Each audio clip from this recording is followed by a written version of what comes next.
오늘도 십자가를 바라보며 나온 사랑하는 우리 성도님들에게 하늘의 위로와 기쁨이 충만하기를 바랍니다. 옆에 분에게 한번 인사할까요? 하나님이 당신을 정말 사랑하십니다. 하나님께서 당신에게 복 주시길 바랍니다. 하나님께서 당신을 지키시길 바랍니다. 하나님께서 당신에게 평강 주시기를 바랍니다. 네, 꼭 그렇게 되시길 바랍니다. 네. 우리들은 보다 나은 미래를 살기 위해서 참 많이 최선을 다하고 살아가지요. 많은 사람들은 그렇게 생각합니다. 요즘 같은 세상에 자기만 조금 열심히 살면 남부럽지 않게 누구든지 다 잘 살 수 있다, 그렇게 생각을 해요. 그래서 자기를 개발하는 일에 시간을 투자하고 많은 미래를 위해서 얼마나 많이 땀을 흘리고 노력하는지 모릅니다. 여러분, 그렇게 살아가면 누구나 다 잘 살 수 있는 걸까요? 노력하고 내 온 힘을 다하면 내가 원하는 삶을 꾸려갈 수 있겠습니까? 최근에 인천의 한 주택가에서 일가족 5명이 사망하는 사건이 있었지요. 이 집의 가장은 40대였습니다. 이 가장이 참 주변 사람들의 말을 빌려보면 굉장히 열심히 살았습니다. 이 사람의 주된 직업은 작업치료사, 더 넓은 범주로 말하면 물리치료사의 일들을 하고 있었답니다. 그리고 이제 이 사람이 손재주가 좋아서 집을 잘 꾸미는 일, 이걸 인테리어라고 말하더라고요. 집을 잘 꾸미는 일을 부업으로 하게 되는데, 자기 세 자녀들을, 예쁜 자녀들을 인터넷에 올려놓고 저에게 일감을 주시면 정말 성실하게 잘 집을 꾸며드리겠습니다. 그렇게 인터넷에 올려놓고 열심히 살아갑니다. 찜질방도 운영하고요. 그리고 인터넷 물건을 파는 그런 것도 운영해서 좀 잘 살아보려고 굉장히 무던히도 2개, 3개의 직업을 가지고 그렇게 살아가는 거예요. 근데 실패했습니다. 찜질방도 실패하고요. 인터넷에서 물건 파는 일도 실패하고요. 그래서 많은 빚을 졌답니다. 그래서 그것을 만회하기 위해서 주식에 손을 댔다가 더 많은 빚을 지게 되었고요. 그것들을 해결하려고 참 무던히도 애를 썼답니다. 그 사건 있기 전에 한 6년 전에 이제 첫 딸을 데리고 아내와 함께 그 건물을 사서 들어왔대요. 아내와 함께 들어왔는데 그 건물을 1억 대출 받고 3억 원 정도에서 건물을 받고 이제 건물을 가지고 소유하게 되었고, 자기 이제 둘째 딸도 태어나고 이제 막내 아들도 태어나고, 그렇게 해서 그 가족들이 단란하게 너무 행복하게 살았는데 어느 날부터인가 계속해서 막 큰 소리가, 부부간에 큰 소리가 일어나고, 보니까 점점 더 사업이 그렇게 내리막길을 걷는 거예요. 실패가 계속해서 되는 거예요. 집도 매물로 내놨는데 안 팔리고, 그래서 여러 가지로 많이 부담감이 생겨서 이 사람이 결국은 자기 가족들을 죽이고 자기도 극단적인 선택을 하고 마는 그런 삶이 되고 말았습니다. 이 사람이 열심히 안 살았습니까? 이 사람이 최선을 다해서 안 살았기 때문에 이렇게 인생이 이렇게 된 걸까요? 근데 우리는 여전히 어떤 생각 가지고 살아갑니까? 내 가진 힘과 노력이면 충분하다라고 생각을 합니다. 우리 인간의 역사는 자신의 능력을 잘 발휘하면 된다고 생각해요. 자기 힘으로 잘 살 수 있다고 우리는 늘 믿고 살아요. 우리 역사적으로 계몽주의가 지나가고 19세기의 자유주의가 이렇게 거치면서 우리 인간의 이성을 다시 재발견하면서 우리 이성을 잘 활용해서 이걸 교육하고, 그리고 과학들을 발전시키고 문명들을 발전시키면 우리는 정말 풍성하고 뭐 부러울 것이 없는 삶을 살 수 있다. 우리 능력으로 살 수 있다. 개척할 수 있다. 이게 우리 인간들이 가지고 있는 역사였어요. 그런데 그렇게 됐어요? 산업혁명도 일어나고 사람들이 점점 농업도 발달하고 다 발달했는데 어떤 일이 벌어져요? 1차 대전이 일어나고요. 2차 대전이 일어나고요. 그러면서 큰 전쟁들이 일어나면서 서로 싸우고 죽이고 파괴하고 무너뜨리고 됐습니까? 자기 노력으로 됐을까요? 아니에요. 우리는 오히려 우리 사람의 뿌리 깊은 죄성이 얼마나 심각한 문제인지 그런 것들을 통해서 확인할 수밖에 없었습니다. 죄가 뭐기 때문에 우리 인간들을 이렇게 무너뜨리고 망가뜨려 버릴까요? 죄는 다른 데 있는 게 아니에요. 내 노력으로 내가 힘쓰면 얼마든지 내 힘으로 잘 살 수 있다고 그렇게 착각하고 사는 게 죄라는 겁니다. 죄는 하나님을 의지하지 않고도 살 수 있다고 생각하기 때문에 하나님을 떠나서 살아가는 모든 것이 죄라고 말하고 있습니다. 죄는 하나님을 의지하는 방법을 버리고 그렇기 때문에 하나님의 말씀에 순종하는 것은 더더구나 생각할 수 없는 일입니다. 아담과 하와가 왜 그렇게 됐을까요? 에덴 동산에서 그 풍성한 것을 누리다가 왜 그곳에서 쫓겨나게 되었을까요? 하나님께 주신 명령을 어기고 자기 힘으로 자기들이 하나님 되어서 내가 내 힘으로 잘 살아보려고 했던 그들의 죄 때문에 그들은 에덴 동산에서 쫓겨나게 되었던 겁니다. 그게 죄였던 거죠. 사람들은 자신의 노력으로 항상 모든 어려움에서 고난에서 벗어나려고 합니다.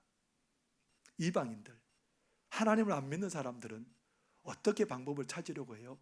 하나님을 안 믿는 사람들은 뭔가 자기들이 섬기는 신을 하나 찾아서 그 신을 잘 섬기면 그 어려움과 고난에서 해결받을 수 있다고 자기들의 힘을 다해서 노력을 하고 있죠. 로마서 1장 22절 23절에 보면 이렇게 말씀합니다. 스스로 지혜 있다 하나 어리석게 되어 썩어지지 아니하는 하나님의 영광을 썩어질 사람과 새와 짐승과 기어다니는 동물 모양의 우상으로 바꾸었느니라. 그들은 뭔가 바른 신을 찾아서 그 어려움과 힘든 문제들을 해결해 보려고 하는데 결국은 우상을 섬기게 되었고 하나님의 진노를 쌓는 일을 하고 말았다는 겁니다. 그래서 그들의 범죄한 목록들을 계속해서 성경은 기록하고 있죠. 로마서 1장 29절에서 31절에 그렇게 소개하고 있습니다. 곧 모든 불의, 추악, 탐욕, 악의가 가득한 자요, 시기, 살인, 분쟁, 사기, 악독이 가득한 자요, 수군수군하는 자요, 비방하는 자요, 하나님께서 미워하시는 자요, 능욕하는 자요, 교만한 자요, 자랑하는 자요, 악을 도모하는 자요, 부모를 거역하는 자요, 우매한 자요, 배약하는 자요, 무정한 자요, 무자비한 자라. 일일이 열거하기에 입이 아플 정도로 계속해서 그들의 죄의 목록을 열거하고 있습니다. 왜 그렇습니까? 내 힘으로 살 수 있다는 겁니다. 내 노력으로 바른 신을 찾아서 고난받지 않고도 살 수 있다는 겁니다. 근데 하나님을 찾지 못하고 우상을 섬김으로 말미암아 더 많은 죄를 짓고 하나님의 진노와 심판 가운데 있을 수밖에 없는 존재가 우리 인간들이라고 성경은 기록하고 있습니다. 그러면 하나님을 믿는 유대인들은 다를까요? 이방인들은 그렇다고 치더라도 하나님을 믿는 유대인들은 율법을 지켜서 구원받으려고 해요. 유대인들은 내가 하나님이 우리에게 주신 율법을 잘 지키면 나는 그것으로 구원받을 수 있다라고 생각하는 사람들이 유대인의 생각이었습니다. 그런데 구원받을 수 있었을까요? 그 율법을 다 지켜 행할 수 있었을까요? 오늘 성경은 뭐라고 말합니까? 모든 율법을 다 누구도 지켜 행할 수 없기 때문에 이런 말씀하십니다. 로마서 3장 20절입니다. 그러므로 율법의 행위로 그의 앞에 의롭다 하심을 얻을 육체가 없나니 율법으로는 죄를 깨달음이니라. 유대인들은 아무리 노력해도 율법을 다 지켜서 구원받을 수 없답니다. 오히려 율법을 지키려다가 아이고 내가 안 되는구나, 내가 죄인이구나, 이것을 깨달을 수밖에 없는 게 율법의 역할이라는 겁니다. 이방인들도 유대인들도 자기들이 아무리 애써도 절대로 구원받을 수 없는 존재들이 이방인들, 유대인들이랍니다. 누구도 구원받을 수 없습니다. 자기 힘으로 어떻게 해도 구원받을 수 있는 방법이 없는 거예요. 그래서 구원은 어디로부터 들어와야 된다는 거예요? 밖으로부터, 하나님께로부터 와야 된다라는 겁니다. 그래서 하나님께서 우리를 구원할 방법을 마련해 놓으셨지요. 로마서 3장 22절에 그렇게 말합니다. 곧 예수 그리스도를 믿음으로 말미암아 모든 믿는 자에게 미치는 하나님의 의인이 차별이 없느니라. 예수 그리스도를 믿는 믿음으로 말미암는 구원의 길을 마련해 놓으셨답니다. 하나님의 아들 독생자 예수님을 우리에게 보내셨는데 그 예수님이 십자가를 지시고 내가 죽어야 됐는데 대신 피 흘리시고 죽으셨습니다. 우리가 심판받아야 되고 우리가 죽어야 되는데 예수님께서 우리를 대신해서 심판받으시고 죽으셨다, 그렇게 말씀하고 있습니다. 이것이 바로 우리 하나님 우리를 위해서 만들어 놓으신 구원의 방법입니다. 인간 스스로는 절대로 구원받을 수 없는데 하나님께서 예수님의 십자가에 못 박아 죽게 하심으로 우리에게 구원의 길을 열어 놓으셨습니다. 성경은 계속해서 우리의 죄를 위해서 예수님이 죽으셨다는 것을 계속 강조하고 있습니다. 이사야 53장 5절에서 6절의 말씀입니다. 그가 찔림은 우리의 허물 때문이요 그가 상함은 우리의 죄악 때문이라. 그가 징계를 받음으로 우리는 평화를 누리고 그가 채찍에 맞음으로 우리는 나음을 받았도다. 우리는 다 양 같아서 그릇 행하여 각기 제 길로 갔거늘 여호와께서는 우리 모두의 죄악을 그에게 담당시키셨도다. 예수님께서 왜 고난을 당해 주셨어요? 왜 찔리시고 왜 십자가에 못 박히셨다고 말합니까? 우리의 죄와 허물 때문에, 우리 죄 때문에 예수님께서 십자가에 죽으셨답니다. 우리의 죄와 허물 때문에 그랬답니다. 세례 요한이 예수님께서 세례 받으러 나오실 때 뭐라고 소개했을까요? 예수님에 대해서 요한복음 1장 29절에 보면 그렇게 말합니다. 이튿날 요한이 예수께서 자기에게 나오심을 보고 이르되 보라, 세상 죄를 지고 가는 하나님의 어린 양이로다. 세상 죄를 다 짊어지고 가는 하나님의 어린 양이다. 이스라엘 사람들은 죄를 지으면 양이나 가축을 데려와서 제사를 지냅니다. 하나님 앞에. 그 제물을 가져올 때 어떻게 하냐면 제물의 손에 안수해요. 제물의 손에 안수할 때 나의 모든 죄가 이 동물에게, 양이나 제물로 드리는 이 가축에게 다 전가돼요. 그래서 그 가축을 어떻게 해요? 죽여서 피 흘려서 죽입니다. 그러면 이 사람의 모든 죄가 용서받는 거죠. 근데 예수님은 우리의 죄를 위한 속죄 제물로 오셨답니다. 그것을 이스라엘 백성들에게서 가장 잘 나타내주는 절기가 있었는데요. 이 절기가 대속죄일입니다. 이스라엘의 종교력으로는 7월 10일 날 대제사장이 염소 한 마리를 잡아서 피를 받아서 지성소에 들어갑니다. 지성소에 법궤가 있는데 법궤를 덮는 그것을 뭐라고 말하냐면 속죄소라고 말합니다. 거기에다가 뭘 뿌려요? 염소의 피를 뿌리는 거예요. 염소의 피를. 다 덮죠, 피가. 그러면 무슨 의미입니까? 그 짐승의 피로 말미암아 이스라엘 백성들의 모든 죄가 다 덮어져 버렸답니다. 예수님께서 피 흘려 죽으심으로 말미암아 우리의 모든 죄를 하나님이 다 덮어버리시고 없이 해버리셨다고 성경은 그렇게 우리에게 말씀하고 있습니다. 우리 하나님께서는 예수님의 피 흘리심을 통해서 우리의 모든 죄를 다 덮어버리셨습니다. 그렇기 때문에 예수님께서 나를 위해서 피 흘려 죽으셨음을 믿는 모든 사람들은 죄의 용서를 받게 됩니다. 이제 의롭게 여겨주십니다.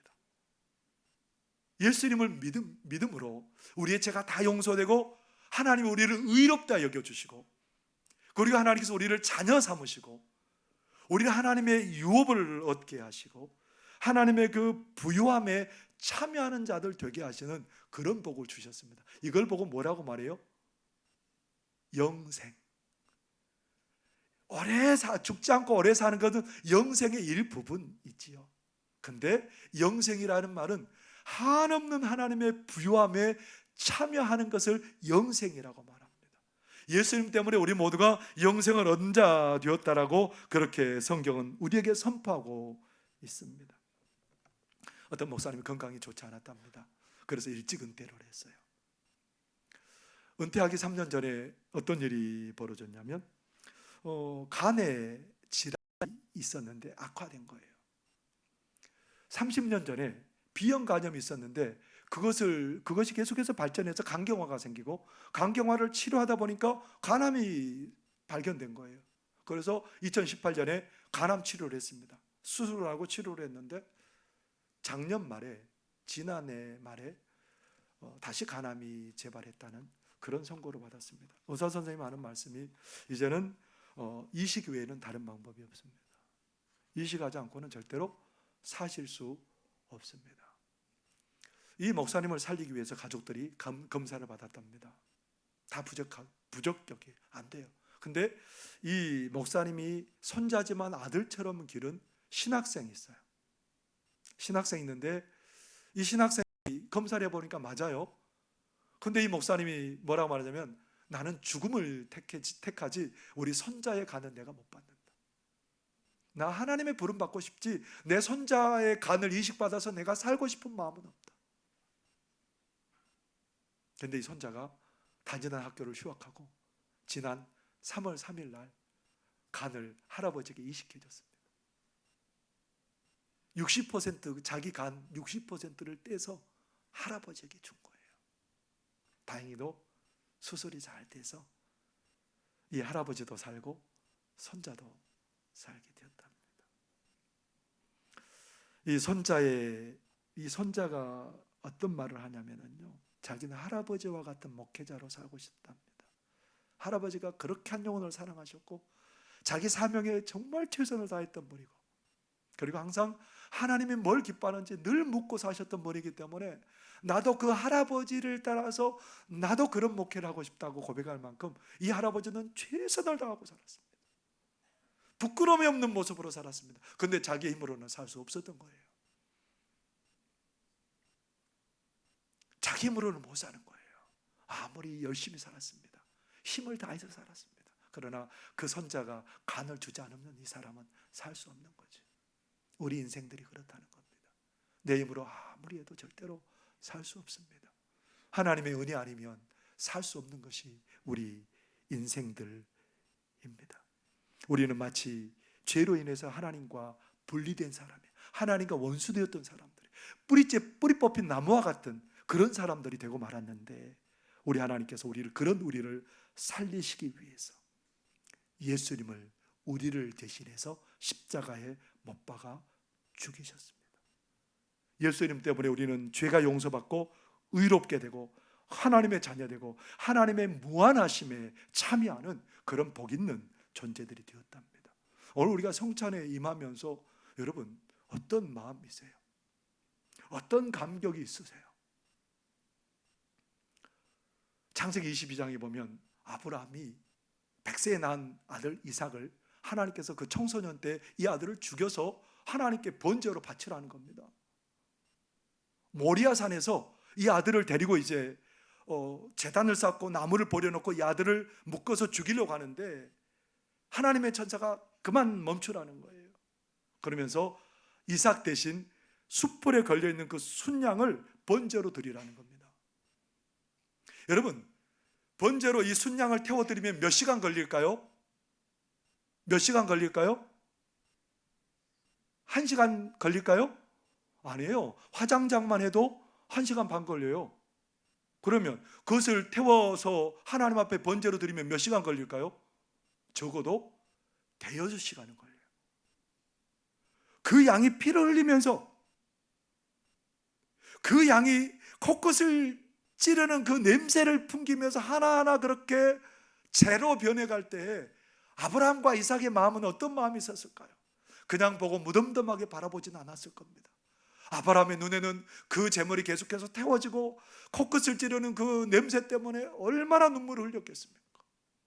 저 양 때문에 우리 아들이 죽지 않게 되었고, 저 양 때문에 내 삶에 소망이 더 넘치게 되었고, 아브라함은 대여섯 시간 되는 그 시간 동안 그것을 바라보면서 눈물을 흘리고 감동과 감격 가운데 있었을 겁니다. 그 옆에서 있었던 이삭은 어땠을까요? 내가 저 자리에 저렇게 태워 죽였어야 됐는데 그 양이 그렇게 태워서 죽는 것을 바라보면서 이삭의 마음이 어땠을까요? 무덤덤했을까요? 이삭의 마음이 아마 눈물이 그렁그렁 맺히고 눈물이 흐르고 감동하고 감격하지 않았겠어요? 오늘 우리 예수님께서 아침 9시에 십자가에 매달리셨습니다.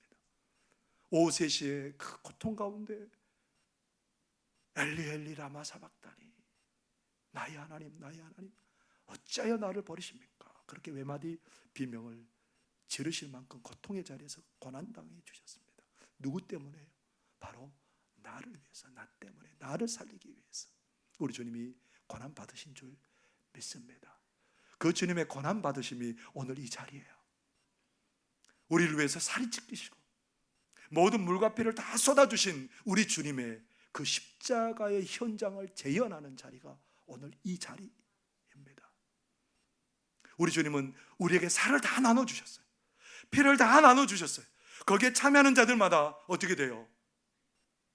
새 생명을 누리게 되고, 거기에 참여하는 자들마다 주님의 살이 내 살이 되고 나의 피가 주님의 피가 되어서 주님과 내가 하나 되고 주님이 내 안에 내가 주님 안에 거하게 되는 그런 놀라운 복과 은혜를 성찬에 참여할 때 우리가 누리게 된 줄 믿습니다.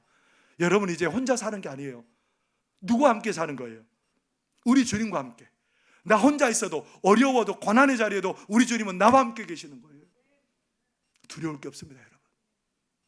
성찬에 참여하는 이 자리가 그만큼 우리에게 의미 있는 자리예요. 감동의 자리예요. 우리 주님은 우리를 떠나지 않고 우리와 함께 계세요. 생명을 버려주셔서 우리를 살리실 만큼 우리를 존귀하게 여겨주세요. 여러분, 아무것도 없다고 낙심되세요? 나는 사랑받지 못한다고 여러분 낙심되세요? 아니에요. 우리 주님은 여러분을 생명을 버려서 사랑하셨어요.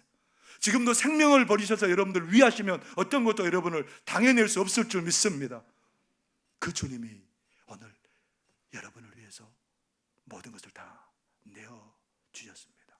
그 성찬에 참여한 우리들에게 구원의 감격과 기쁨이 이 시간 가득하게 되기를 바랍니다.